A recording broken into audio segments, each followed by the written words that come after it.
Hey guys, tonight we're diving deep into the sands of time, literally. Imagine the dawn breaking over the vast stretch of ancient Egypt, sunlight spilling across golden temples and flickering off the Nile's glassy surface. The air is still cool, but the promise of relentless heat simmers just beneath the horizon. You can almost hear the distant murmur of life stirring awake. Fishermen along the riverbanks, market sellers setting up their stalls, and somewhere in the heart of Thebes, priests lighting incense at the temple gates. But in the grand palace, something far more precise is unfolding. The pharaoh is about to wake up, and trust me, this isn't your average morning routine. See, for the pharaoh, waking up wasn't just a matter of stretching and blinking into the sunlight. No, it was a ritual, an orchestrated ceremony where time itself seemed to bend to his will. Picture this: rows of servants waiting in silence, eyes fixed on the first crack of dawn.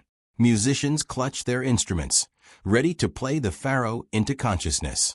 Priests hover nearby with blessed water, ready to anoint him the moment his eyes flutter open. And behind it all, hidden from the grandeur, is a subtle but powerful secret.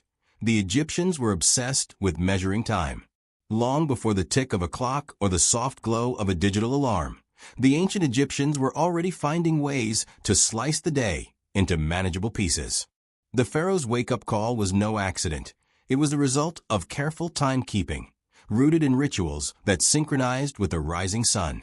Historians still argue whether these morning rituals were purely symbolic, or if they had a deeper significance tied to the Egyptians' understanding of time. But one thing's for sure, they were experts at knowing exactly when that first ray of sunlight would pierce the palace windows. Imagine the palace courtyard, its polished stones gleaming in the morning light. Obelisks stood like giant sundials, their shadows creeping along marked lines to signal the precise moment to begin the ritual. And it wasn't just for show. These shadow markers were accurate enough to track the hours, something that would have blown the minds of other civilizations still fumbling with rough calendars. Egyptians were using nature itself as their clock, relying on the predictable arc of the sun to keep their days on track. But what about those overcast days? Or the nights when darkness swallowed the city whole? That's where things get even more interesting. See, while the pharaoh was probably getting the royal treatment, somewhere in the heart of the temple district, a priest would be hunched over a different kind of timekeeper, a water clock, its slow drip measuring the hours even in the dead of night. But we'll get to that innovation soon enough.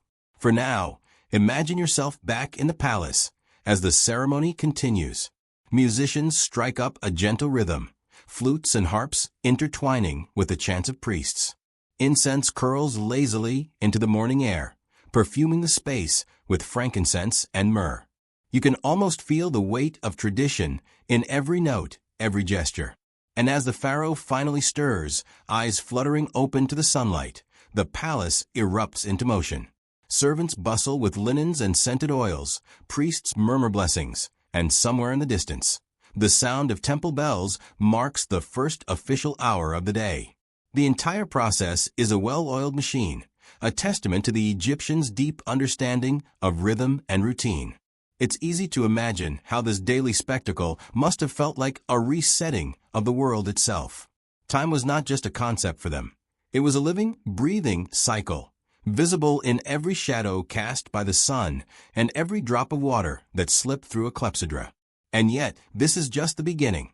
Because while the pharaoh might have enjoyed the privilege of waking to perfectly timed rituals, the rest of Egypt was marching to its own rhythm, one defined by ingenious devices and celestial precision. From sundials to star trackers, the ancient Egyptians were masters of measuring moments.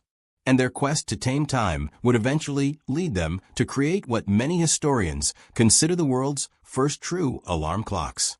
But that's a story for a little bit later. For now, you can let that image settle. A kingdom waking in perfect synchrony, guided not just by the sun, but by an understanding of time that still echoes through our modern clocks. You might even say, if you ever find yourself fumbling for the snooze button tomorrow morning, that you have the pharaoh and his meticulous wake-up rituals to thank. You find yourself wandering through the dimly lit corridors of an ancient Egyptian temple. The walls are cool to the touch, carved with hieroglyphs that twist and curl like frozen whispers. Priests in flowing linen robes move silently past you, their footsteps softened by thick papyrus mats. And there, in the center of a small chamber, stands a device that defies its time, a water clock, or as the Egyptians called it, a clepsydra. Now, before you picture some intricate, gear-spinning contraption, let me paint the real scene for you.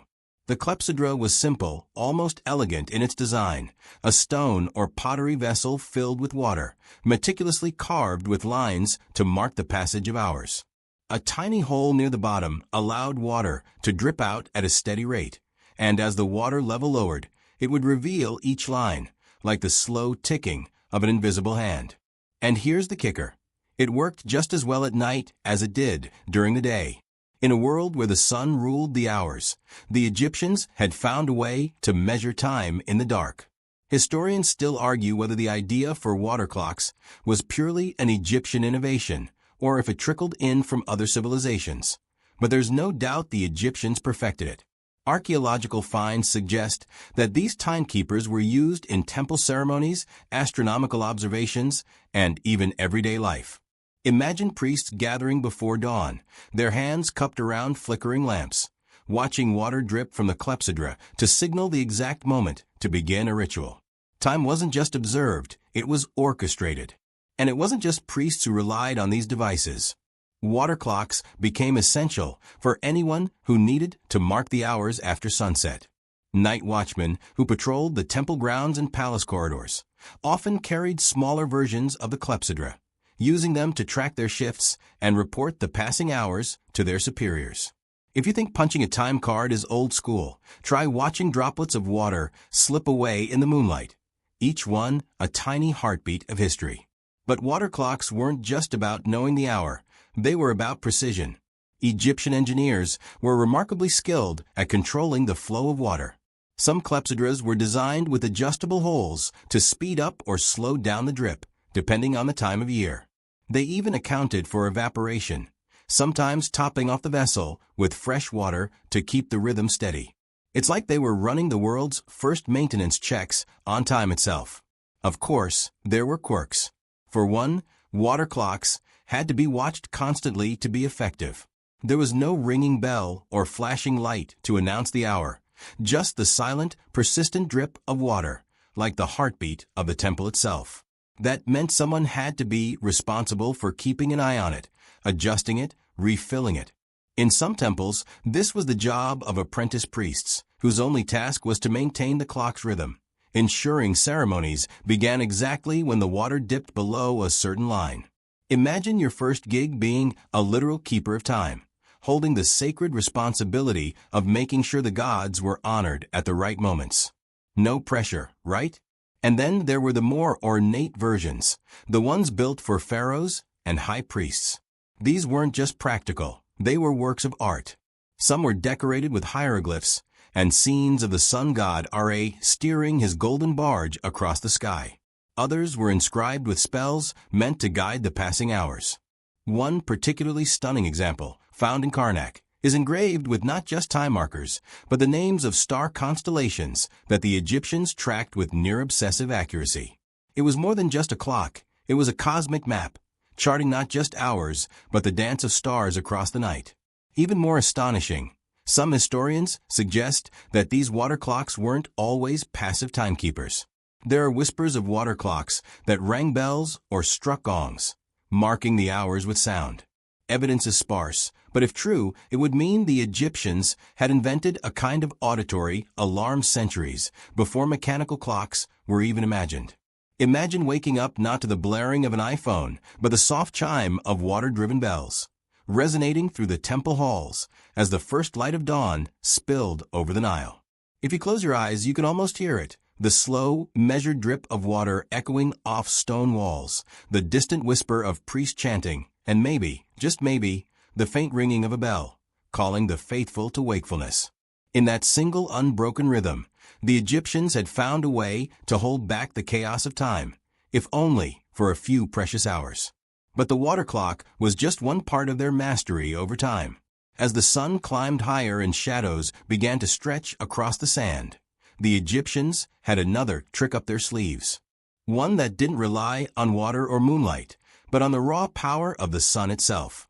And it all started with a simple stick in the ground, a stick that would change the way humanity tracked its days. The sun climbs higher over the sprawling sands of Egypt, casting long shadows that slither across the stone temples and bustling markets. Merchants shout their prices, camels snort and shuffle, and somewhere near the heart of the city, a single stick is planted in the ground. It's unassuming, just a slender rod thrust into the dust, but its shadow is stretching, twisting, almost dancing with the passage of time. You watch as it creeps along the earth, inching ever so slowly, marking the hours with silent precision. This, believe it or not, is one of humanity's earliest attempts at a sundial. And for the ancient Egyptians, it wasn't just practical, it was revolutionary. By measuring the shadow's length and direction, they could break the day into segments, something that had never been done so accurately before. Imagine it. With nothing more than sunlight and a stick, they could chart the hours, track their work, and time their rituals. You've heard of time waits for no one, but back then, time waited for the sun. Now, the idea was simple enough. The Egyptians would place the stick, called a gnomon, in an open space, preferably somewhere that caught sunlight all day. As the sun moved across the sky, the shadow would shift, stretching out in the morning, shortening at noon, and lengthening again by dusk. And here's where things get clever. They began carving markers into the ground, little lines that corresponded with different hours. By simply glancing at the shadow's position, they knew exactly how much daylight remained. Historians still argue whether the Egyptians were the first to come up with this idea or if they borrowed it from earlier cultures. But one thing is certain, they were the first to perfect it. Egyptian sundials weren't just rough sketches in the sand. They were meticulously crafted. Some were carved from stone, others fashioned from wood, and each one was calibrated for its specific location. The Egyptians even took the tilt of the earth into account. Well, they didn't call it that, but they knew that sundials had to be angled just right for maximum accuracy. And the innovation didn't stop there. Archaeologists have uncovered portable sundials. Yes, you heard that right. Imagine a priest or merchant pulling a small, handheld sundial from his robes, holding it up to the sunlight to check the time. It wasn't exactly pocket-sized like a smartphone, but for its era, it was the height of convenience. Some of these portable models were even inscribed with religious symbols and prayers, blurring the line between timekeeping and spiritual practice. But, as you might expect, sundials had their limits. They were completely useless on cloudy days, and as the sun dipped below the horizon, their shadows vanished into the night. Egyptians, never ones to leave a problem unsolved, devised a clever workaround. They would pair sundials with water clocks, using the former during the day and the latter at night. It was like the world's first synchronized time system, an unbroken chain of hours, measured by both shadow and water. Here's where things get even more interesting. The Egyptians didn't just use sundials for daily chores and rituals. They were also part of massive architectural projects. Ever seen an obelisk? Those towering stone pillars weren't just monuments. They were giant sundials. In cities like Karnak and Luxor, these towering behemoths cast massive shadows that moved across marked stones, effectively turning whole plazas into sprawling clock faces. It wasn't just about knowing the hour, it was about demonstrating control over time itself, as if even the sun answered to the will of the pharaoh. You can almost picture it, a bustling square, merchants hawking their wares, scribes hunched over scrolls, and the shadow of an obelisk gliding silently across the stone like the hand of a giant clock. Every hour marked the rhythm of life, the opening of markets, the start of prayers, the setting of the evening fires. Time was a living, breathing entity, etched into the architecture itself. And just when you think they couldn't push their ingenuity any further, the Egyptians began experimenting with curved sundials. These weren't your standard straight-stick versions. They looked more like crescent moons, carefully carved, so that shadows would track along the curve, giving an even more precise reading of the hour. Some historians suggest these innovations were driven by the priests, who needed to start their rituals at exact moments to honor the gods properly. Others argue it was born out of sheer curiosity, a desire to understand the celestial dance that governed their lives. But as always with history, there are whispers of things even more mysterious. Some texts hint at sundials that could track not just hours, but entire seasons, measuring the length of days and the shift of shadows as the earth tilted on its path around the sun. Whether these were ever built or simply dreamed up by Egyptian astronomers remains a matter of debate. Still, the very fact that they imagined such a thing tells you all you need to know about their obsession with time. By now, you're starting to see the pattern. These weren't just tools. They were expressions of mastery over the physical world. While other civilizations were struggling to grasp the basics of time, the Egyptians were crafting monuments that not only marked the hours, but also inscribed them into the very earth. But the sundial was only part of their legacy, because as the sun dipped and shadows faded, the Egyptians had another trick up their sleeve, one that reached beyond the sky and into the stars themselves. The sun dips low over the horizon, casting its final, golden glow across the temples and statues of Thebes. As shadows lengthen and fade, you might think time itself would fall still. After all, when the sundials sleep, how could anyone hope to measure the hours? But this is Egypt, a land where even the stars tell time. High above, as twilight settles in, the sky blooms with constellations. To the untrained eye, they're just scattered pinpricks of light. But to an Egyptian priest, holding a merkit in his steady hands, they are the gears of a cosmic clock. You watch as he positions the merkit, a thin, carefully crafted wooden stick, against a taut string that aligns perfectly with the North Star. It's a simple tool, really, but it holds the power to read the heavens. Now, here's where it gets interesting. The merkit wasn't just a random stick. It was the ancient equivalent of a laser pointer, designed to line up with the stars as they wheeled across the night sky. By marking their positions, Egyptian astronomers could track the movement of time with shocking accuracy. And unlike the sun, which vanished each night, the stars were always there, glittering like clockwork. Historians still argue whether the merkit was invented purely for timekeeping, or if it had deeper, mystical purposes. Some suggest it was used exclusively by priests during nighttime rituals, aligning their ceremonies with the precise movements of the cosmos. Others believe it played a role in laying out the foundations of temples and monuments, ensuring they were perfectly aligned with the cardinal points. Either way, it's clear the Egyptians weren't just staring at the stars for inspiration. They were using them as a cosmic schedule. But the merkit wasn't a solo act. It was always paired with something called a bay, a sighting tool made from a sturdy crossbar mounted on a pole. Think of it like an ancient telescope. Priests would set up the bay to frame specific stars, using it as a reference while the merkit tracked their movement. It's almost poetic. Two simple tools, one pointing to the heavens and the other watching them move. Together, they mapped the night, turning it into something measurable, predictable. You can almost picture it. The stillness of midnight in Thebes, the whisper of linen robes against stone as priests shuffle into position. They stand in silence, merkit and bay in hand, faces tilted to the stars.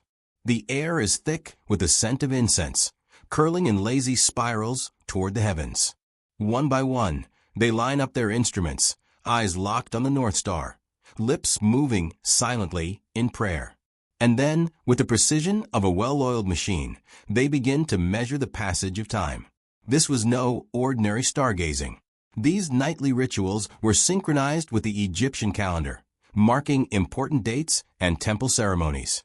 You might even call it the world's first astronomical alarm clock, a way to wake the priests to their duties not with bells or trumpets, but with the shifting of stars. And it worked.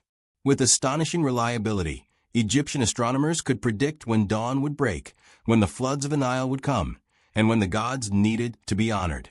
But perhaps the most stunning use of the merkit was in the alignment of obelisks and temples. To the Egyptians, architecture wasn't just about grand displays of power. It was about harmony with the cosmos. Temples like Karnak and Luxor weren't just built to impress. They were built to line up with the stars on specific days of the year. When the light of dawn poured through temple gates, it wasn't random. It was timed, measured, calculated with the precision of a star chart. And if you're wondering how precise, let me give you a little nugget of trivia. The Great Pyramid of Giza is aligned to true north with an accuracy of just 1/15 of a degree. Even with modern technology, that's tough to replicate. How did they do it? The Merkit paired with the Bay, aligning with the stars and carving out the foundation stone by stone. It's like they were writing with stardust. Of course, there were a few hiccups. For one, Merkits only worked when the skies were clear. Rain or sandstorms could disrupt the whole process. But Egyptians, ever the problem solvers, simply adjusted their rituals to account for weather, relying on water clocks or incense timers as backups. And when all else failed, there was always the rhythm of temple life to keep things moving forward. Even now, archaeologists are uncovering evidence of star charts etched into temple walls, diagrams that seem to map the heavens with eerie precision. Some of these carvings suggest the Egyptians even knew about the concept of precession, the gradual shift in the alignment of stars over thousands of years. If true, it would mean they didn't just understand time, they understood how time changed. Imagine that, staring up at the stars and realizing they aren't fixed, that even the heavens are in motion. It's almost enough to make you rethink what it means to be late. And as you stand there under the darkening Egyptian sky, you start to realize that for the ancient Egyptians, time wasn't just a way to measure the hours. It was a way to reach out and touch eternity. But the Merkit and the Bay were only the beginning. Because as much as the Egyptians loved measuring the stars, they also had a taste for grandeur. And their next timekeeping innovation wouldn't just be practical. It would be monumental. Literally. And it all started with a stone pillar that cast a shadow long enough to measure the heartbeat of the day. The sun is high, blazing down with that relentless Egyptian heat that seems to shimmer off the sand itself. In the heart of a bustling city, people move like clockwork, merchants laying out their wares, scribes scratching symbols onto papyrus, children chasing each other around towering stone monuments. But there, standing tall against the skyline, is something that dwarfs them all, a massive obelisk, its shadow stretching long and lean across the stone-paved ground. To the untrained eye, it's just a marvel of architecture, a single, impossibly tall stone pillar tapering to a pointed tip. But to the ancient Egyptians, it was more than that. It was a giant clock hand, casting shadows that moved in perfect rhythm with the sun. You watch as its shadow slowly creeps across the courtyard, inch by inch, marking the passage of time like the ticking of some grand, cosmic watch. And the Egyptians weren't just aware of this. They built their entire city planning around it. The concept was simple but brilliant. Obelisks were erected in key locations throughout major cities, their precise positioning allowing them to track the sun's path with astonishing accuracy. As the day progressed, the shadow would glide along measured stones laid out in concentric circles or straight lines, indicating the hour. It was the ultimate public clock, visible to anyone who cared to look. And it wasn't just about knowing the time, it was about control, showing the people that even the sun bowed to Egyptian ingenuity.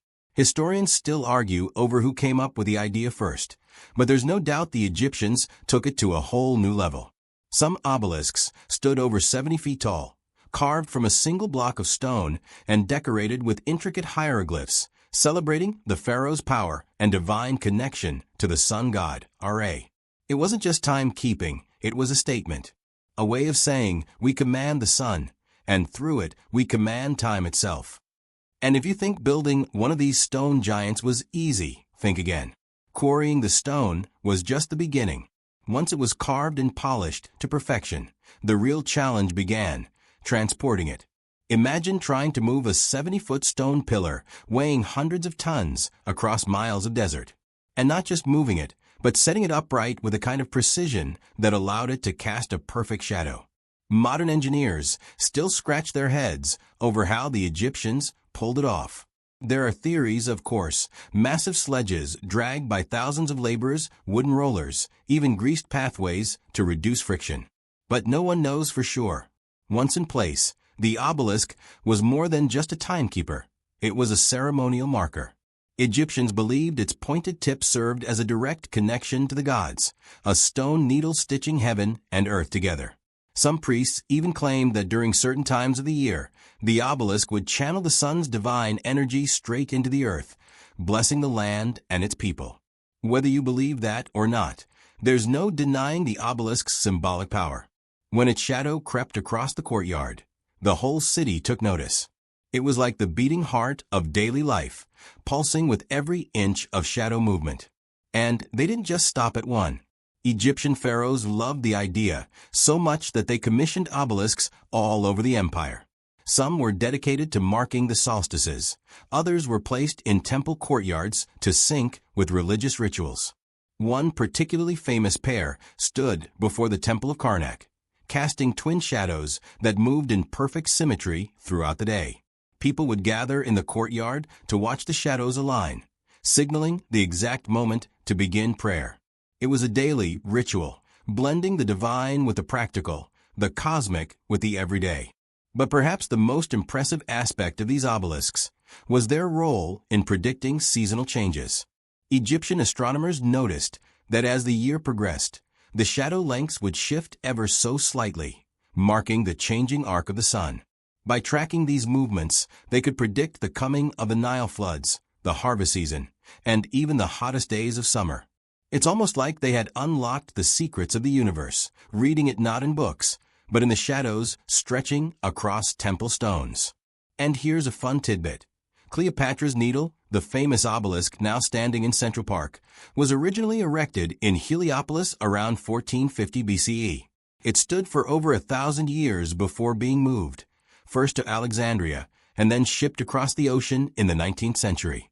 Even now, thousands of years later, its carvings are still legible, and its shadow still sweeps across the ground, an echo of Egyptian mastery over time. Of course, for all their grandeur, obelisks had their drawbacks. Their massive size made them impossible to move once set in place, and their accuracy depended heavily on clear skies. A sandstorm or cloudy day could throw the whole city off its rhythm. But the Egyptians didn't mind. They had backup systems, water clocks, temple bells, and even living timekeepers. They weren't just building clocks. They were building a network of synchronized time, woven into the very fabric of their cities. And while the obelisk was the most dramatic way to mark the hours, it wasn't the only method Egyptians used to announce the passing of time. Because when it came to making sure the whole city was on schedule, they had another, more resonant solution. One that would echo through the streets and call the faithful to attention. And it all began with the ringing of a bell. The sun hovers above the desert horizon, its rays stretching long and low across the city. Merchants pack up their stalls, temple guards switch shifts, and high above the temple rooftops, a soft, resonant clang echoes through the air. It's not random.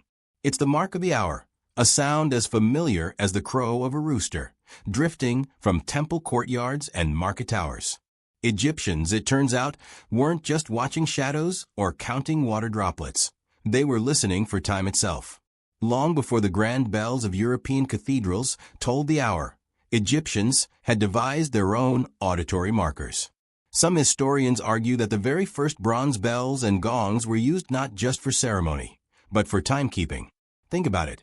In a bustling city like Thebes or Memphis, not everyone had the luxury of staring at a sundial or pacing out water clock drips.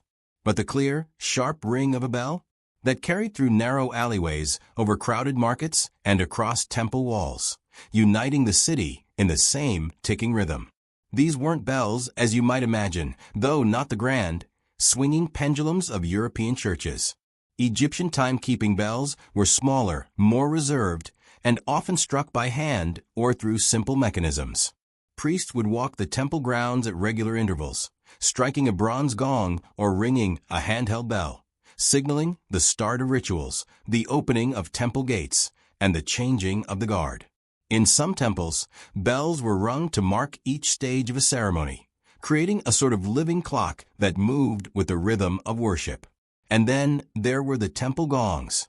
These were larger, mounted in high towers or temple courtyards, where their deep, resonant tones could be heard for miles. It wasn't just practical, it was symbolic. To hear the sound of the gong was to be reminded of the gods, of the passage of time, and of one's place within it.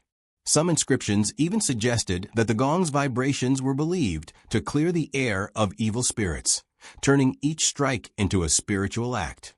Now, here's where it gets really interesting. Some scholars speculate that the Egyptians didn't just use bells and gongs to mark the hours.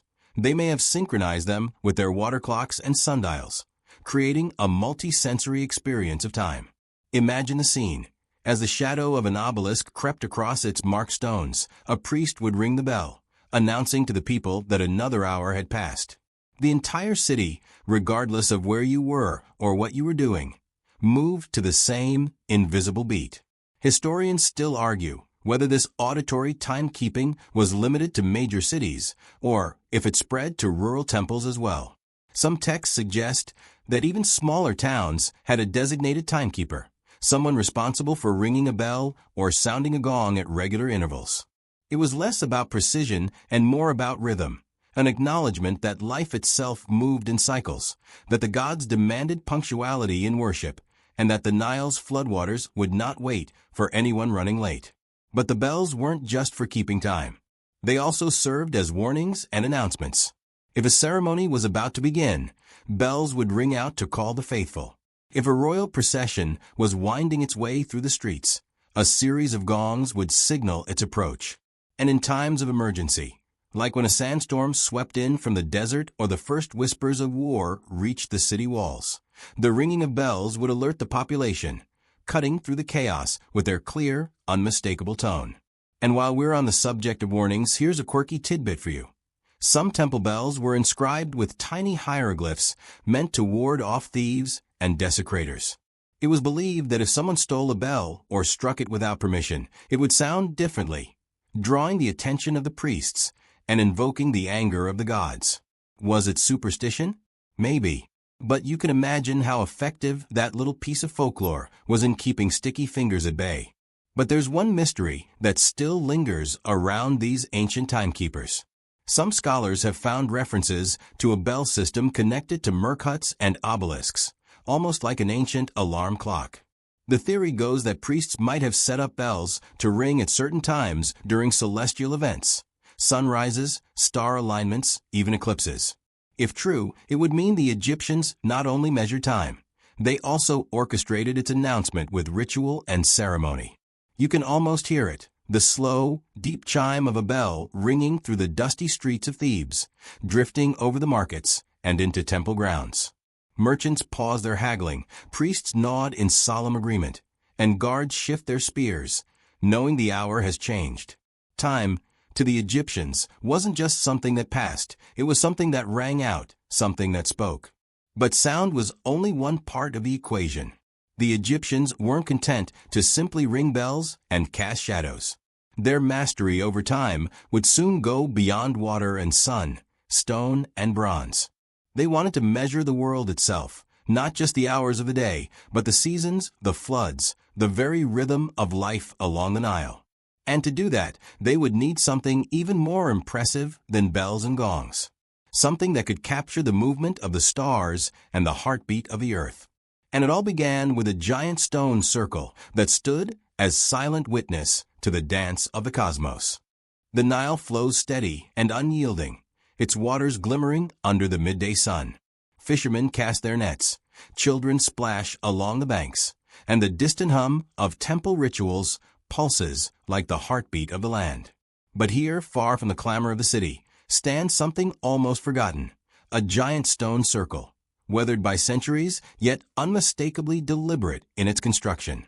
It's called Nabta Playa, and long before Stonehenge rose from the green fields of England, these stones stood as silent witnesses to the passage of time. Nabta Playa isn't exactly what you'd expect from an ancient Egyptian structure. There are no towering obelisks or intricate carvings. Instead, it's a series of stone arrangements spread across the open desert, each one positioned with eerie precision. At first glance, you might mistake it for a scattering of rocks, left behind by some wandering tribe. But step a little closer, and you notice the patterns, the alignment of stones with the summer solstice, the way certain markers point directly to where the sun rises and sets on the longest day of the year. Historians still argue whether the Egyptians were the first to build stone circles for astronomical purposes, or if they borrowed the idea from older cultures. Some even debate if it was built by Egyptians at all, suggesting that perhaps it predates the civilization by thousands of years. But one thing is certain. Whoever placed these stones understood the movement of the sun with incredible accuracy. They weren't just building a monument, they were constructing a calendar. You can almost picture it. A group of early settlers standing beneath the vast open sky, watching as the sun dipped below the horizon, day after day. With nothing but the stars as their map, they began to recognize patterns, the way the sun shifted just a little each morning, how certain stars appeared only in specific seasons. Armed with this knowledge, they dragged stones into place, marking not just the hours, but the turning of the entire year. What's truly mind-blowing is that Nabta Playa isn't just aligned with the sun, it's also connected to the stars. Some of the stones are thought to align with the constellation Orion, which the Egyptians later associated with Osiris, the god of the afterlife.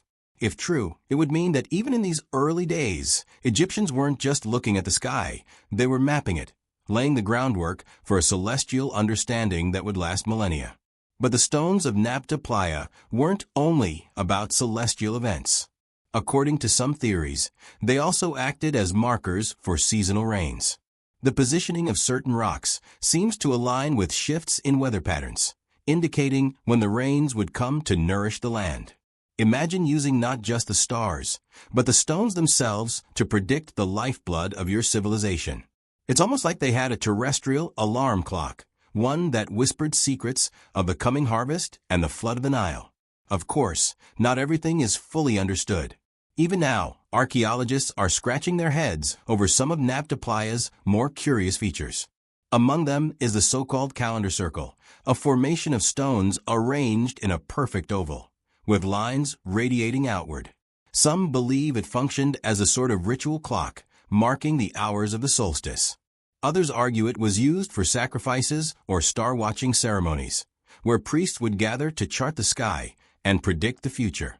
And then there are the buried megaliths, massive stone slabs hidden beneath the desert sands, whose purpose remains a complete mystery. But there's one thing we know for sure. Nabta Playa marks one of humanity's earliest attempts to measure time on a grand scale. Unlike the portable sundials or the handheld merkits, this was a permanent installation, an immovable structure that would outlast its builders by thousands of years. It wasn't just for a king or a priest, it was for everyone a communal understanding of the rhythm of the earth. And it didn't stop there. As Egyptian society grew more advanced, they began building even larger monuments aligned with the stars. You've already seen it with obelisks, those towering stone pillars that trace the sun's movement. But the true masterpiece was yet to come, the Great Pyramid of Giza. Because while Nabta Playa whispered of time in gentle stone circles, the Great Pyramid would shout it from the heavens, aligning with the cardinal points of the earth and serving as the world's most colossal timekeeper. And it all started with a stone circle, set in place by hands long since turned to dust, but still marking the passage of the sun with unerring precision. You stand there, gazing at the ancient stones, and it's almost like you can feel the hum of time itself, unbroken, unyielding, stretching back to the dawn of civilization. But as impressive as Nabta Playa was, it was only the beginning. Egyptian architects were just getting warmed up. Because as they moved from stone circles to towering pyramids, they wouldn't just mark time, they would build it, carving it out of granite and limestone, aligning it with the stars, and turning it into something eternal. The desert sun is unforgiving, bearing down on the horizon like a molten coin, casting long shadows across the sands. In the distance, rising from the golden landscape like stone titans, are the Great Pyramids of Giza. Even from afar, their sheer size is staggering. Massive blocks of limestone and granite, stacked with precision that seems almost impossible, form structures that have withstood millennia of shifting sands and howling winds. But as awe-inspiring as their size is, there's something even more incredible about these monuments. They are perfectly aligned with the cardinal points of the earth. Pause for a second and consider that north, south, east, and west. The Great Pyramid of Giza, built over 4,500 years ago, is aligned to true north with an accuracy of just 1/15 of a degree. In a world without compasses or GPS, the Egyptians managed to position this massive stone structure with a precision that rivals even modern architecture. How? Well, that's where things get interesting. Historians still argue over the exact methods used. Some suggest that Egyptian architects employed star alignment techniques. By tracking the movements of specific stars like Thuban, the pole star of that era, they were able to mark true north. Using Merkits and bays, they watched the stars glide across the sky, waiting for that perfect alignment before laying the first stone. Others propose that they observed the shadow of the sun during the equinoxes, when its path across the sky is most consistent. Either way, the result was a masterpiece of cosmic synchronization. And the alignment wasn't just for show. To the Egyptians, this perfect positioning held spiritual significance. They believed the pharaoh's soul would ascend to the heavens upon death, navigating the stars to join the gods. The Great Pyramid wasn't just a tomb, it was a celestial launchpad, a stairway to the afterlife mapped out in stone. And it wasn't just a spiritual belief, it was a mathematical certainty. The angles and positions of the pyramid's chambers were calculated to match the stars, particularly Orion, the constellation associated with Osiris, god of the underworld. But there's another detail, one that might just blow your mind. The Great Pyramid is also an incredibly accurate solar calendar. During the equinoxes, the sun sets exactly between the two pyramids of Khufu and Khafre, casting a shadow that marks the change of seasons. The Egyptians were using their architecture not just to honor the dead, but to track the very heartbeat of the year. And here's where things get really strange. Some archaeologists have found evidence suggesting that the pyramid's internal passages might have been used to track the stars. The Great Gallery, that long, towering corridor within the structure, is thought to have functioned almost like an observatory. Priests would climb to its peak and look through narrow slots cut into the stone, marking the passage of stars to predict celestial events. If true, this would make the Great Pyramid not just the largest structure of its time, but also the most sophisticated clock and calendar ever built. But the Egyptians didn't stop there. Just south of the Great Pyramid, nestled in the sands like a sleeping guardian, is the Great Sphinx. Its massive stone body and serene face stare unblinking toward the rising sun, perfectly aligned to greet the dawn at the spring equinox. To the Egyptians, this wasn't just artistic symbolism. It was a marker of time, a visual reminder of the eternal cycle of day and night, life and death. Historians still argue whether the Sphinx was built before or after the pyramids. Some believe it predates them by thousands of years, a relic of a forgotten civilization that understood the stars even before the pharaohs rose to power. Others insist it was part of the same grand project, a monumental timepiece that worked in perfect harmony with the pyramids, marking not just the hours of the day, but the turning of the ages. And as if that weren't enough, the Egyptians also built smaller, lesser-known pyramids that functioned as star trackers. The Pyramid of Djoser, the first step pyramid, is believed to have been aligned to match key celestial events. Some even suggest that its unique layered structure was meant to represent the steps to the heavens, each level marking a stage in the soul's journey after death. Imagine standing there thousands of years ago, beneath a sky unmarred by city lights. The stars shine bright and clear, and the shadow of the Great Pyramid stretches long across the sand. Priests, adorned in linen robes and gold amulets, chart the heavens, their voices whispering prayers to Ra, to Osiris, to the gods who watch over their journey through time. You'd hear the slow, rhythmic chant as they align their Merkits and watch the stars turn, their movements inscribed into the very stones of the pyramids themselves. The Great Pyramid wasn't just a tomb, it was a cosmic clock, a map of the heavens built on earth. Its stones held secrets of time and space, its chambers whispered of celestial journeys, and its shadow marked the passage of years and centuries. For the Egyptians, time wasn't just measured, it was built, carved from stone, and aligned with the universe itself. But for all its grandeur, the Great Pyramid was still just a single masterpiece in the Egyptian obsession with time. Because if you think building stone monuments to track the stars is impressive, wait until you hear what they did with flowing water. In the heart of their temples, Egyptians created devices that didn't just mark the hours. They made water itself a keeper of time.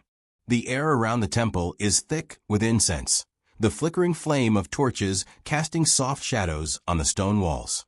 Inside, priests move silently, their faces illuminated by the glow of golden statues, their every movement a part of a grand, orchestrated ritual. But it's not just the incense or the prayers that fill the air. It's the sound of water, flowing, dripping, ever moving, quietly marking the passage of time. If you've ever had the pleasure of listening to a soft stream trickling over stones, you know how easily it becomes a living clock, keeping its rhythm in the background, steady and unyielding. The Egyptians, it turns out, were masters of such watery timekeepers. In the temples of Egypt, water clocks, known as clepsydra, were used to mark time with stunning precision.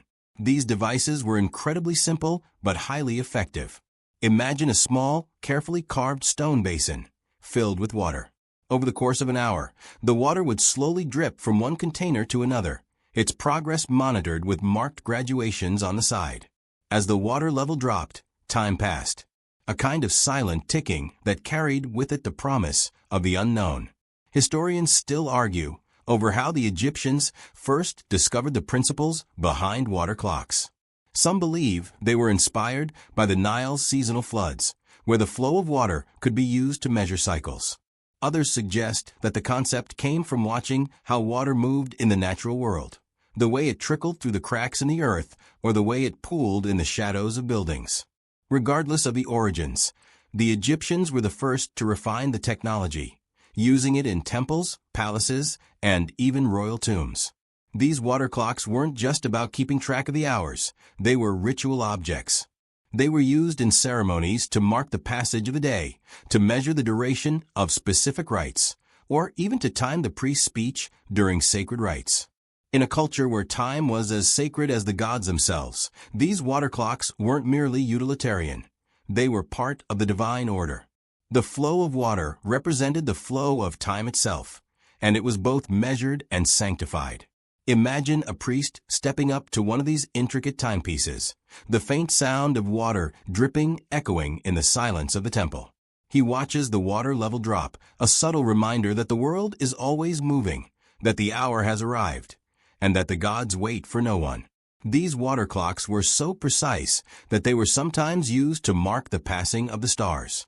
As the priest observed the water flow, he might make a note of a star's alignment or a celestial event, tracking time not just in the mundane hours, but in the grand movements of the cosmos. And here's a quirky tidbit. Some historians have found evidence that the first water clocks were used to measure not just the passage of time, but the flow of divine power. In certain temples, water was seen as a channel for the gods, a medium through which they communicated with the earthly realm. As water flowed from one basin to the next, it wasn't just marking the passage of an hour. It was believed to be a kind of spiritual currency, a conduit between the physical world and the divine. Interestingly, these water clocks had a profound impact on the concept of time in Egyptian society. They created a new standard of measurement, one that didn't rely on the sun, the stars, or even the physical surroundings. Water, which was a sacred resource in Egypt, was used to mark time, creating a new form of ritualistic continuity. But these clever devices weren't perfect. Sometimes, the water would evaporate or freeze in the colder months, causing inconsistencies in the timekeeping. So, like any great innovation, they had their flaws. Some scholars even suggest that the Egyptians eventually moved away from water clocks for more reliable methods, like sundials. But during their prime, water clocks were revered. They symbolized not just the passage of time, but the eternal flow of life itself. Speaking of sundials, let's take a moment to think about how the Egyptians used these devices to track time during daylight hours. While the water clocks measured the slower, steady rhythm of the day, sundials helped them mark the faster, ever-changing moments when the sun was at its peak. Some of the earliest sundials were created in Egypt. Simple devices with a vertical stick or gnomon placed on a flat surface. As the sun moved across the sky, it cast a shadow that shifted, marking the hour with a kind of silent precision that only the sun itself could provide. Historians still debate whether the sundial came before the water clock, or if they developed simultaneously. What's fascinating is how both systems were used side by side in temples and royal courts. Each had its purpose, one for the hours, one for the day's movements, both tools of divine measurement, intertwined in a sacred dance with the gods. Now picture yourself standing in a temple courtyard, watching as priests move between water clocks and sundials, their robes billowing in the warm desert breeze. The world around you is quiet, save for the drip of water and the slow movement of shadows. It's a moment frozen in time, almost as though the Egyptians had mastered the art of holding time itself in the palm of their hands. They were, after all, designing the divine clock. The sun dips low on the horizon, casting a rich golden hue across the land as the gentle winds stir the sands of the desert. In the distance, a group of artisans gathers around a stone slab, chiseling away with swift, practiced hands. Their work? Carving inscriptions that will not just tell stories, but measure time in a way that's never been done before. These men are not just artists, they are architects of a new kind of clock. Because while water clocks and sundials were essential, the Egyptians' next leap forward involved something much more permanent and infinitely more precise. They were creating the first mechanical timepieces. Before the Egyptians could refine the idea of measuring time with tools and structures, they had to understand time itself. The idea of a clock wasn't just about marking hours or moments, it was about capturing something ethereal, something that flows through the cracks of life, seemingly impossible to contain. This understanding led the Egyptians to take the next step, the development of the water-driven clock or hydraulic clock. Historians still argue about whether the Egyptians were the first to implement the hydraulic clock, or if the design was influenced by neighboring cultures. Some claim that ancient Mesopotamians developed a similar system, while others contend that the Egyptians were pioneers in this field. Regardless, what's certain is that the Egyptians were deeply involved in experimenting with methods to harness water flow to power mechanical devices. The hydraulic clock worked by using water to push a wheel or a set of gears, which would then move a hand or pointer on a dial, allowing it to mark the passage of time with extraordinary accuracy. Imagine it. You're in an ancient Egyptian temple, surrounded by intricate carvings and golden statues. In the center of the room, there's a device, a beautifully crafted wheel, fed by a slow stream of water, its gears turning with precision, its dial moving ever onward. The steady flow of water becomes an unstoppable force, and within that flow, you can almost hear the ticking of a clock, marking not just hours, but a larger cosmic rhythm. These hydraulic clocks, more sophisticated than their water drips or sundial counterparts, didn't just rely on a simple drop of water. They used the flow to power mechanisms, moving time forward like a slow and deliberate tide. The Egyptians weren't just concerned with observing time, they were interested in controlling it, capturing the future in the present moment. And this wasn't just for the royals. These clocks, with their delicate gears and moving parts, were also used in ceremonial settings to time rituals, offerings, and prayers. The ticking of the clock was a sacred sound, resonating throughout the temple, reminding everyone of the delicate balance between human life and divine time. And then there's the peculiar detail of the use of sacred hours. In many Egyptian temples, time wasn't just divided into 24-hour days. It was divided into specific hours dedicated to the gods. Each hour of the day had its own specific energy, its own spiritual significance. These sacred hours were tied directly to the movements of the sun, the changing of the stars, and the ebb and flow of the Nile. The hydraulic clocks didn't just measure time in a worldly sense. They were also markers of divine favor, each tick of the clock reflecting a moment in eternity, a spiritual moment when the boundary between the material and the divine was at its thinnest. Now imagine this. You've spent the day in the temple, observing the priests at their work, watching the water slowly turn the wheels of the hydraulic clock. As the hour draws near, you see the priests begin their evening ritual. The sacred hours arriving like clockwork, as precise as the water flowing through the stone tubes. With each passing minute, the movements of the clock, once mechanical, seem to transcend their earthly nature, becoming something mystical, a rhythm that pulses with the heartbeat of the cosmos itself. But of course, these sophisticated clocks weren't perfect. The flow of water, while reliable, was still subject to change. Some days the Nile would rise higher than expected, or the temperature would drop, affecting the water's flow. And so, while these hydraulic devices were a monumental step forward, they weren't foolproof. Still, they marked a giant leap for the Egyptians in their quest to control and understand time. The Egyptians, ever aware of time's relentless march, continued to refine their timekeeping methods. As their civilization progressed, so did their clocks. From water-driven wonders to mechanical marvels, each new device represented not just a technological breakthrough, but a deeper connection to their spiritual beliefs. Time wasn't just a measurement, it was a sacred force, woven into the very fabric of their lives. Each tick of the clock brought them closer to understanding their place in the vast, endless cycle of the universe. And all of this, the water clocks, the hydraulic systems, the sacred hours, it was all leading to something grander. With each step forward, they were inching ever closer to the creation of a first true alarm clock. After all, it wasn't enough just to know the time.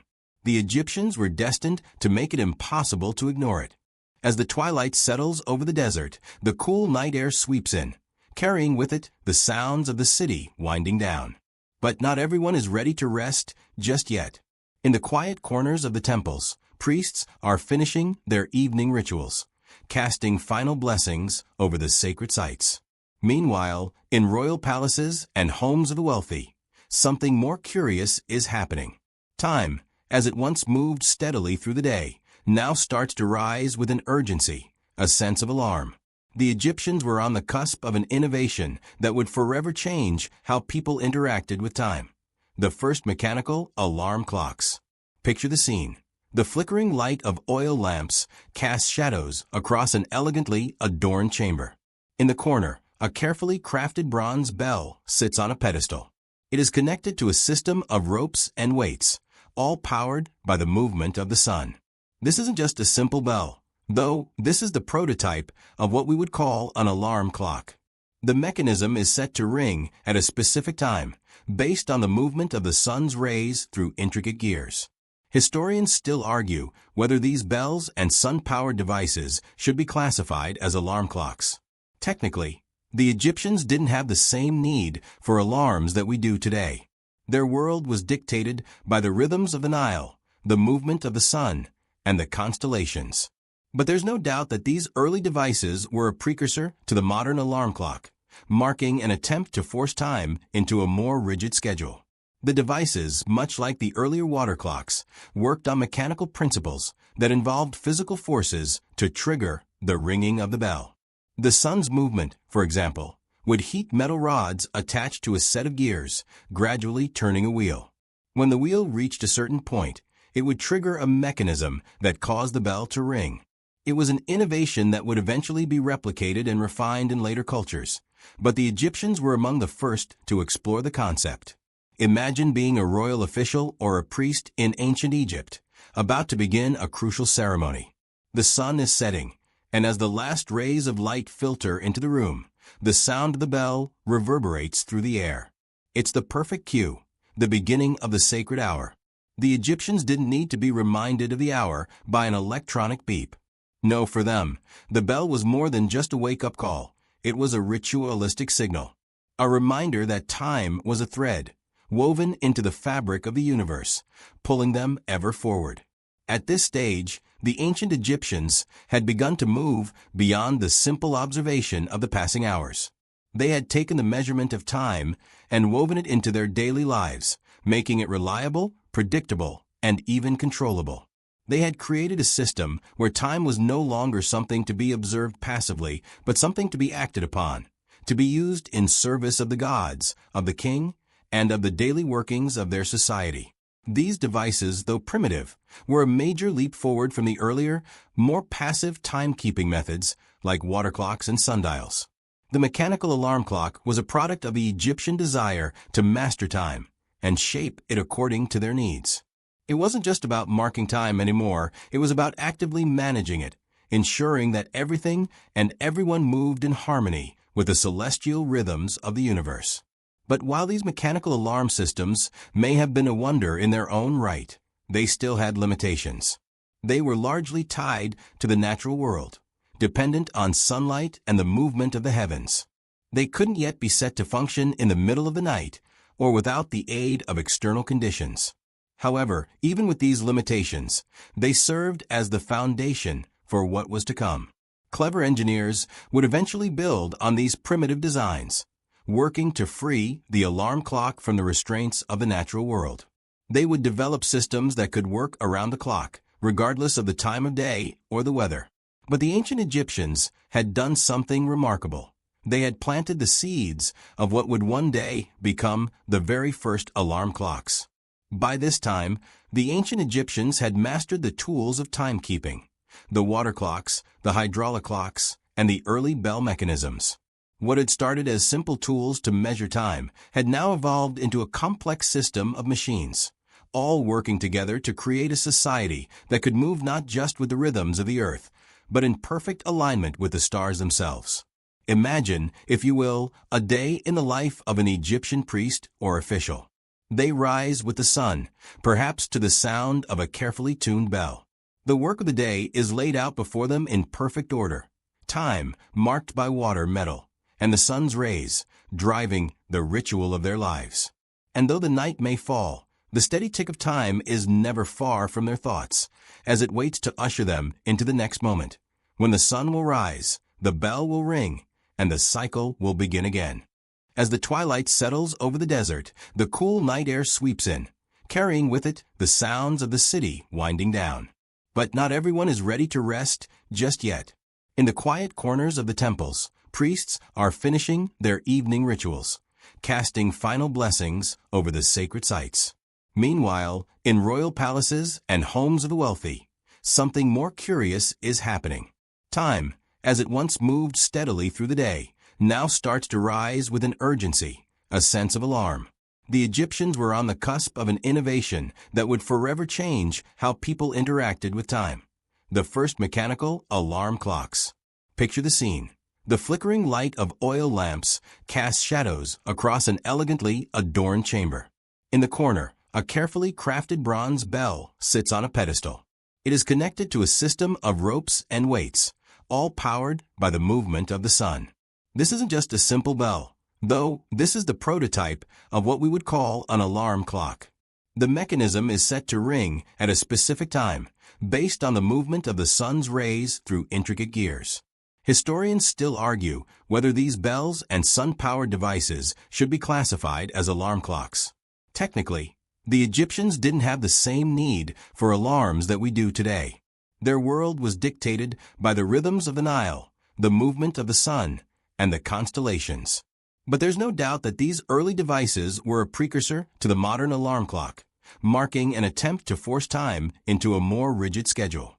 The devices, much like the earlier water clocks, worked on mechanical principles that involved physical forces to trigger the ringing of the bell.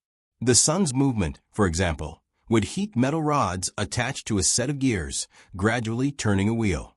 When the wheel reached a certain point, it would trigger a mechanism that caused the bell to ring. It was an innovation that would eventually be replicated and refined in later cultures, but the Egyptians were among the first to explore the concept.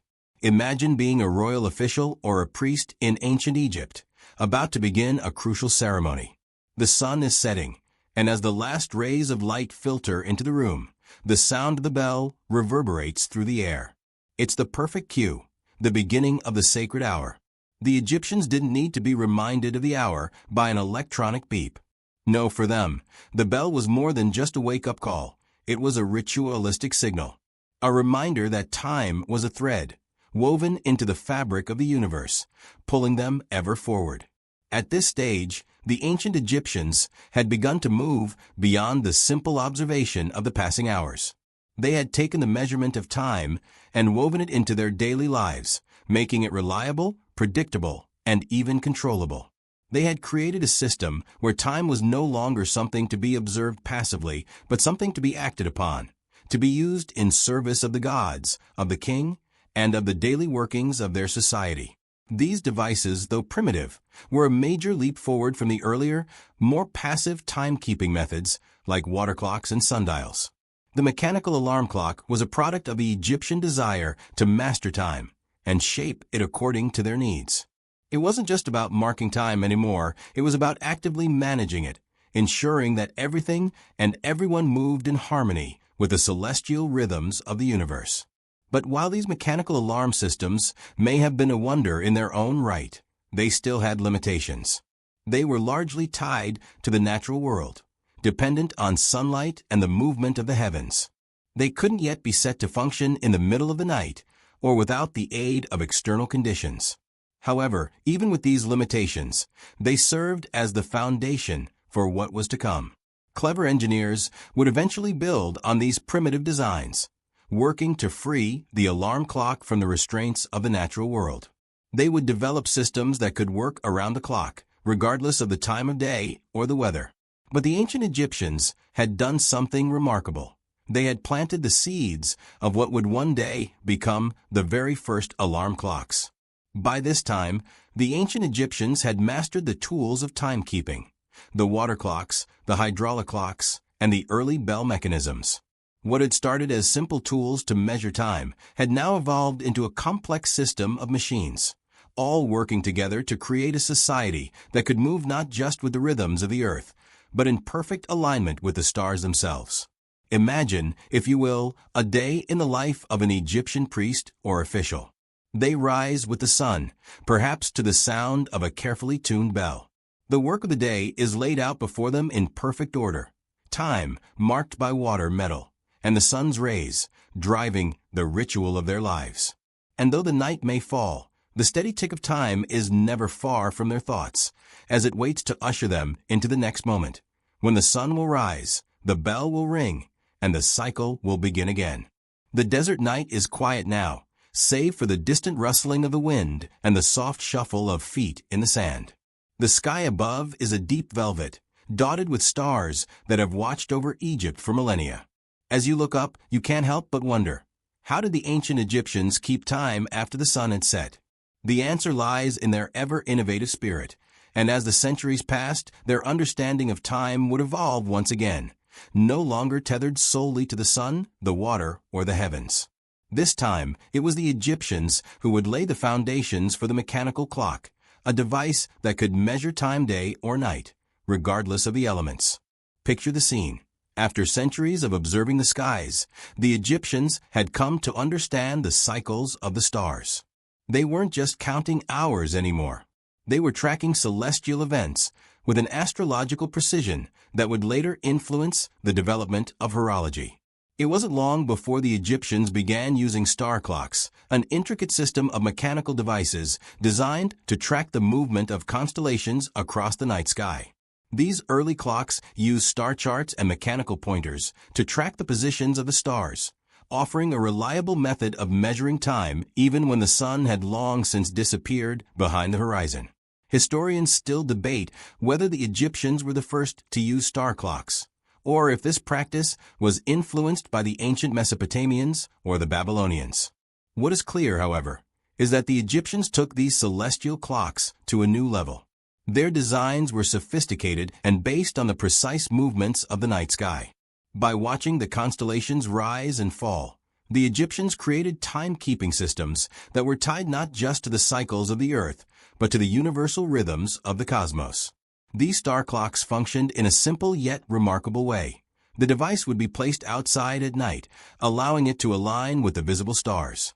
A carefully calibrated mechanism would track the stars' movements, moving a pointer or a gear in response to the stars' movements across the sky.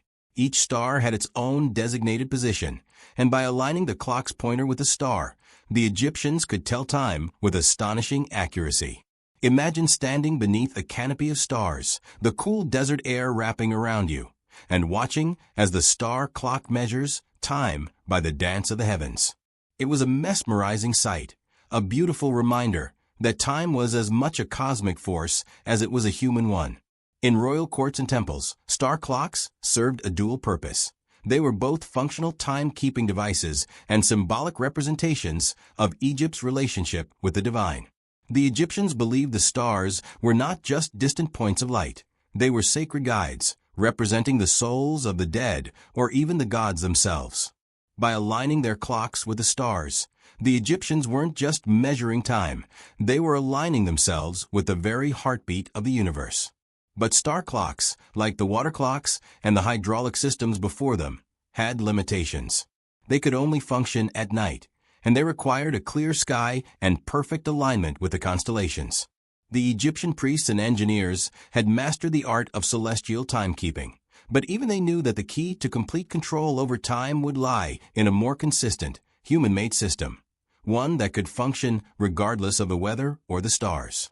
This was the precursor to what would eventually become the pendulum clock, and the journey from celestial alignments to mechanical precision was about to take its next crucial step. The desire for a more reliable, consistent method of timekeeping drove the Egyptians to experiment with other mechanisms, some of which were based on ideas that had been percolating in other cultures. For instance, some Egyptian timepieces were based on gears and mechanical levers, devices that could turn without depending on external forces like the sun or the flow of water. Imagine a clock tower, adorned with golden gears and intricate moving parts, ticking away steadily, regardless of whether the sun was shining or the stars were visible. This was the dawn of a new era in timekeeping, where technology and ingenuity would soon take the place of nature. The Egyptians weren't alone in their fascination with time. As other cultures developed their own methods of timekeeping, they built upon the ideas first put into practice by Egypt. The development of the mechanical clock, especially in Europe during the Middle Ages, was heavily influenced by the systems put in place by the Egyptians, who laid the groundwork for the precision that we rely on today. But the Egyptians' interest in time wasn't purely practical.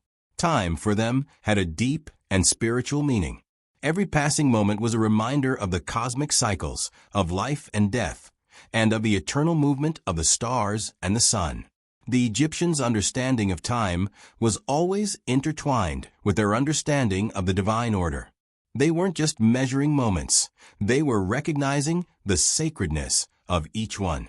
So as you lay there, listening to the desert wind and watching the stars above, it's fascinating to think about how the concept of time evolved from the simple water clocks and sundials to these complex mechanical wonders that could operate on their own. The ancient Egyptians' legacy is one of both ingenuity and spirituality, an understanding that time is both a scientific measure and a divine gift. And the foundations they laid for timekeeping would go on to influence cultures for centuries to come, shaping the future of horology and altering the way we interact with the world around us. The sands of time have continued to slip through history, but the legacy of the ancient Egyptians' innovations in timekeeping didn't fade away with their civilization. In fact, it traveled far beyond the borders of Egypt, seeping into other cultures, and leaving a lasting mark on the way the world would measure and understand time. The Egyptian methods of water clocks, hydraulic systems, and star clocks would be the seeds from which future timepieces would grow, but that growth would take centuries. As the Egyptians perfected their clocks, the ancient Greeks were watching closely. They, too, were obsessed with understanding time. It was in Alexandria, that hub of learning, where Greek engineers began to adapt Egyptian ideas. One such innovator was Philo of Byzantium, who is credited with creating an early version of the water-powered clock based on Egyptian designs. He took the principles of the Egyptian hydraulic clock and applied them to create a more precise system that could measure not just hours, but also shorter time intervals. But the Greeks weren't satisfied with just replicating Egyptian methods. They pushed them further. Historians still argue whether the Greeks took the Egyptian designs and perfected them, or whether they simply adapted these systems to suit their own needs. The debate centers on the evolution of the clepsydra, the water clock, which became an essential part of Greek life. These devices, powered by the steady flow of water, were used in courts to measure time during legal proceedings and in public places to keep track of events. Some versions of the clepsydra even included automatic mechanisms to adjust for the changing flow of water, solving one of the Egyptians' challenges. The Egyptians, however, didn't just stop with star clocks and hydraulic mechanisms. Their spiritual approach to time remained a constant thread woven through their innovations. They didn't just care about practical matters. Their clocks were often ritual objects meant to align with celestial events. This unique blend of functionality and spirituality would be something that future timepieces would lose as the world became more industrialized. The Egyptians had always viewed time through a dual lens of practicality and divine meaning, an idea that was present in their grandest temples as well as their daily lives. Now, picture the evolution of these timepieces traveling westward, carried by trade routes and the spread of knowledge. Over time, the Romans would inherit these Egyptian technologies, but they would add their own innovations. The Romans were famous for their massive public works, and soon water clocks were used in public baths to regulate the hours of operation. In Rome, it wasn't just about measuring time for the sake of it. It was about structuring public life. Time became a crucial part of the social order. People gathered according to the clock's ring, shaping their activities around its steady ticking. In the hands of the Romans, the clepsydra became something more than just a water clock. It became a public instrument, serving not only practical needs, but also symbolizing the power of the Roman Empire. As the empire expanded, so did the use of these timekeeping devices, stretching across Europe, influencing the development of early mechanical clocks. Though the Roman version of timekeeping was much more structured than Egypt's celestial spiritual approach, it still carried the essence of Egyptian innovation, the belief that time, once mastered, could bring order to chaos. Fast forward to the Middle Ages, and the great cathedrals of Europe rise into the sky, their tower clocks a direct descendant of these ancient systems. Though powered by mechanical gears and weight-driven mechanisms, these clocks still carry echoes of the water clocks and star clocks that came long before. The pendulum clock, invented centuries later in the 17th century, would refine the clockmaking process, but the core principles, derived from the Egyptians' work, would remain. As we move further into the modern age, we begin to take clocks for granted. We don't always think about the ancient civilizations that laid the groundwork for the tools that control our schedules. We don't often remember that the alarm clock, that familiar object we all rely on to wake us up, has deep roots in ancient Egypt. But it's there, hidden in the gears and springs of the machines we use today, waiting for us to acknowledge that it's more than just an object. It's a link to the past. Even today, the Egyptian legacy lives on. Though we rely on electronic devices, smartphones, and digital clocks, the basic principles of mechanical timekeeping are still with us. From the ancient water clocks to the modern world of precise atomic clocks, the journey through history has been one of constant refinement and adaptation, from the stars above to the gadgets in our pockets. But perhaps, in a way, we have lost something in that journey. The Egyptians viewed time not just as a measurement, but as a divine force, a constant reminder of the eternal cycles of life. In their clocks, time wasn't simply something to be counted. It was a reflection of the cosmos itself. And as we go about our busy, modern lives, maybe there's something to be learned from their approach.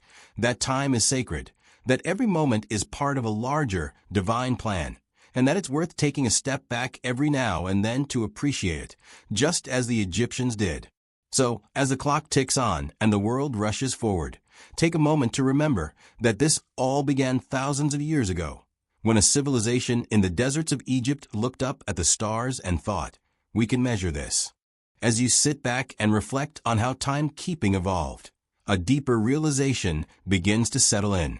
The journey from the ancient Egyptian water clocks through the celestial star clocks and into the mechanical marvels of Rome and beyond isn't just a story of technological progression. It's a tale of humanity's enduring need to control time. The ancient Egyptians, with their towering pyramids and meticulous rituals, were driven by a belief that the mastery of time was inextricably linked to their understanding of the cosmos, their relationship with the gods, and their place in the cycle of life and death. They weren't just measuring the hours. They were aligning their daily lives with the divine order of the universe. Now let's pull back for a moment and think about what this would have looked like up close in ancient Egypt. Imagine the regal silence of the temples, the scent of incense drifting through the air as priests walk with purpose, their movements synchronized with the flow of time, marked by the tick of the water clock, the sun's angle, the rising stars. Every aspect of their life was punctuated by a sense of precision. Their very survival was connected to understanding time, when the Nile would flood, when the harvest would come, when the gods demanded their sacrifices. The Egyptians needed their clocks to function as a sort of spiritual metronome, keeping everything in order and on track. But not everyone in Egypt was focused on the divine significance of time. Across the empire, in the everyday lives of merchants, farmers, and workers, time was just as crucial, though in a more mundane sense. Farmers relied on the timing of the Nile floods to know when to plant and harvest crops. Merchants relied on precise schedules to trade goods across the vast empire. Even in the daily hustle of ancient life, people were tethered to the cycles of time. The sundials and water clocks that Egyptians created weren't just tools. They were the anchors in a world that was constantly shifting. And as we continue to look at the ways in which these early devices influenced other cultures, we see that their impact wasn't just limited to Egypt. As these timekeeping innovations spread through the Mediterranean world, they began to shape the way entire civilizations functioned. Greece, Rome, and even later civilizations like China would build upon Egyptian principles, creating a network of time-based rituals, trade, and law. By the time we reached the Middle Ages, the idea of measuring time had become so embedded in social order that it influenced everything from daily labor to religious observance. The medieval bell towers that rang out from the great cathedrals were direct descendants of the Egyptian bell systems, still serving as a signal for the start of the day, a call to prayer, and even the passing of the hours.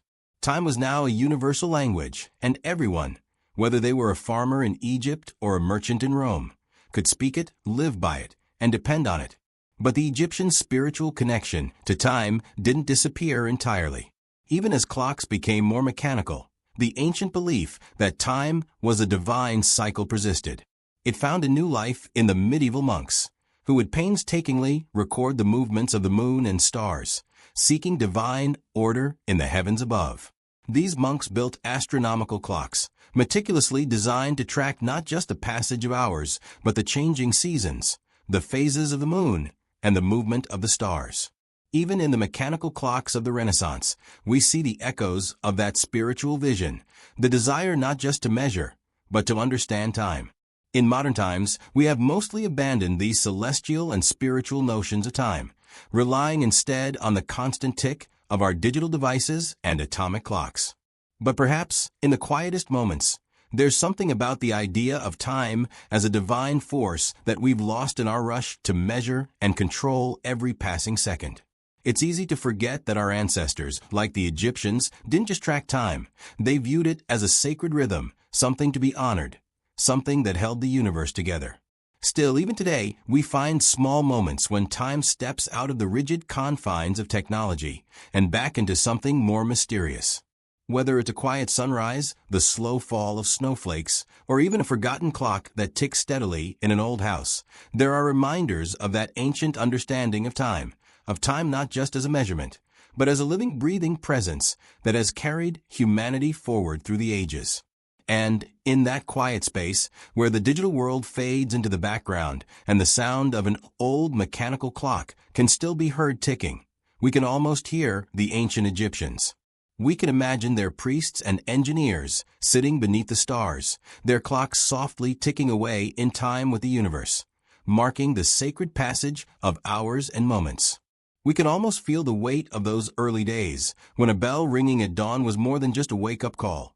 It was a reminder that the flow of time, the rhythm of the cosmos, was something to be respected, honored, and understood. As the final chapter of this journey begins to unfold, you may find yourself thinking about those ancient Egyptian clocks in a new light. How they weren't just the first alarm clocks or the first to track hours, but something far deeper, tied to their very understanding of the universe. You see, it's not just about the mechanism, the gears, or the flow of water that makes their timepieces so fascinating. It's the underlying belief system that shaped them. The Egyptians didn't just create tools to measure the passing moments. They created instruments that were imbued with meaning, an expression of their worldview that said, time is sacred. The ticking of their clocks, much like the echo of a heartbeat, reflected a profound understanding that time wasn't something that could simply be controlled. It was a force to be embraced, respected, and aligned with the rhythms of the cosmos. The Egyptians saw themselves not as masters of time, but as participants in its grand, divine dance. This perspective, that time is both a physical and spiritual phenomenon, is one that modernity often overlooks as we rush to meet deadlines, hit snooze buttons, or check our smartphones for the next fleeting moment. Let's pause for a second. Picture the way we now experience time in our digital world, constantly bombarded by notifications, alarms, and reminders. Time, for us, often feels like a commodity to be spent, saved, or wasted. But for the Egyptians, time was woven into the fabric of existence itself.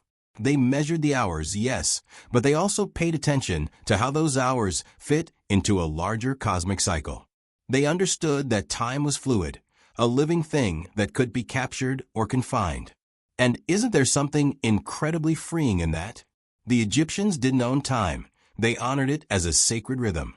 Perhaps in today's frantic, clock-driven world, we might want to take a page from their book, to recognize that every moment, though fleeting, is also part of a larger tapestry. Just as the Egyptians had their water clocks, their star clocks, and their bells marking the dawn, we can find our own rhythms in this fast-paced modern life. We might set aside the rush for just a minute to pause, to listen, like they did, to the sounds of the universe. The ticking of time, once a symbol of order and productivity, could, in another light, become a soft reminder of the sacredness of every passing moment.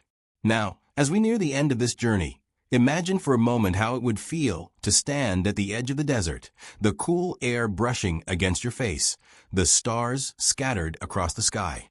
You stand there in awe of the precision with which the ancient Egyptians aligned their clocks to the heavens. They saw time not as an enemy, but as a partner in their sacred rituals. They didn't control it, they harmonized with it. And in doing so, they transformed time into something far more meaningful than a mere measurement. It became a link to the divine. You could almost hear the soft ticking of their star clocks, resonating through the desert night, echoing the belief that time was both a gift and a mystery that stretched far beyond the confines of human understanding. Their clocks weren't just tools. They were portals into a deeper reality, one that was tied to the stars, the gods, and the eternal cycles of nature. As you drift into sleep tonight, think of those ancient clocks. Think of the priests in Egypt, standing in their temples, watching the stars move across the sky, aligning their timepieces with the very pulse of the universe.